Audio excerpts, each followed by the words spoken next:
গতকাল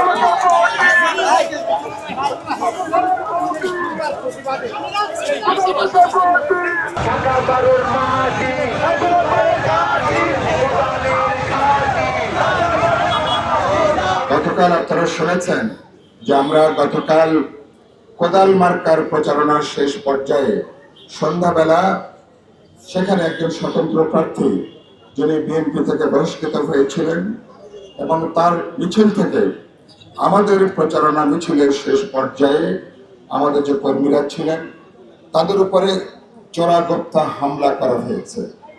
এই হামলাতে আমাদের শাকিল সহ 5 জন আহত হয়েছে।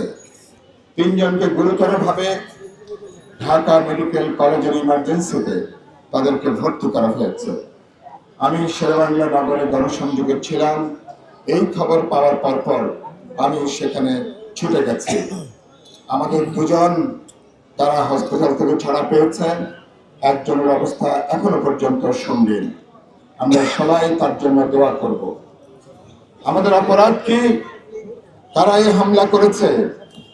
কারা হামলা করেছে আপনি জানেন? এটা হামলা করেছে বিএনপি থেকে যিনি বহিষ্কৃত হয়েছেন এবং তার উপস্থিতিতে, এবং সেখানে হামলা করা হয়েছে। এবং ইতিমধ্যে আমি গণমাধ্যমে বলেছি, আজকে অনেকগুলো জাতীয় দৈনিকে তাদের নাম ধাম প্রকাশ করা হয়েছে। নিরপেক্ষ, সত্য প্রকাশে আপোষহীন।